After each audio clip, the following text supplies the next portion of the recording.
Hello, നിങ്ങളൊരു spoken English learning beginner ആണെന്നുണ്ടെങ്കിൽ ഈ വീഡിയോ തീർച്ചയായും നിങ്ങൾക്ക് യൂസ്ഫുൾ ആയിരിക്കും. നമ്മൾ കോമൺ ആയിട്ട് സംസാരിക്കുമ്പോൾ ഉപയോഗിക്കുന്ന ഒരു വാചകമാണ് ഒരു മിനിറ്റ് ഞാൻ ഇപ്പോൾ വരാട്ടോ. അതെങ്ങനെയാണ് ഇംഗ്ലീഷിൽ പറയുക? Excuse me, I will be back in A minute. ഇപ്പോൾ എസ്പെഷ്യലി നമ്മളൊരു മീറ്റിംഗ് അറ്റൻഡ് ചെയ്തുകൊണ്ടിരിക്കുകയാണ്, അല്ലെങ്കിൽ ഒരു 3-4 പേര് കൂടി സംസാരിച്ചുകൊണ്ടിരിക്കുകയാണ്. അപ്പോൾ അതിൻ്റെ ഇടയിൽ നിന്ന് നമുക്കൊന്നൊരു ചെറിയൊരു ബ്രേക്ക് വേണം. ഇപ്പോൾ ഒരു ഫോൺ കോൾ വരുമ്പോൾ നമുക്കൊന്ന് പോയി സംസാരിക്കേണ്ടതായിട്ട് വരും. അപ്പോൾ അത്തരം സാഹചര്യങ്ങളിൽ യൂസ് ചെയ്യാൻ പറ്റുന്ന ഒരു സ്റ്റേറ്റ്മെൻ്റ് ആണ് ഈ പറഞ്ഞത്.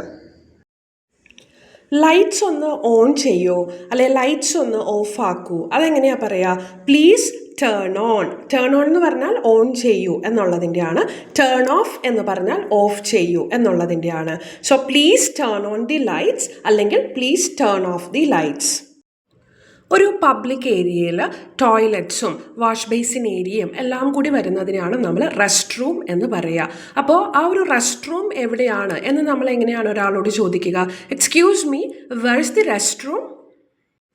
നമ്മൾ കടയിലൊക്കെ ചെന്നിട്ട് ഇതിന് എന്താണ് വില എന്ന് ചോദിക്കും. ഒരു സാധനം എടുത്തിട്ട് ഇതിൻ്റെ വില എത്രയാണ് എന്നെങ്ങനെ ഇംഗ്ലീഷിൽ ചോദിക്കാം? How much does this cost? How much എത്രയാണ്, ഡസ് ദിസ് കോസ്റ്റ് ഇതിന് എന്ത് വില വരും? നോക്കൂ, ഈ ചെറിയ വീഡിയോയിലൂടെ തന്നെ നിങ്ങൾ ഇന്ന് ഒരുപാട് കാര്യങ്ങൾ പഠിച്ചു. അപ്പോൾ പുതിയ കാര്യങ്ങൾ പഠിക്കുവാനും ഗ്രോ ചെയ്യുവാനും ഈ ഒരു ചാനൽ സബ്സ്ക്രൈബ് ചെയ്യൂ. Thank you for watching.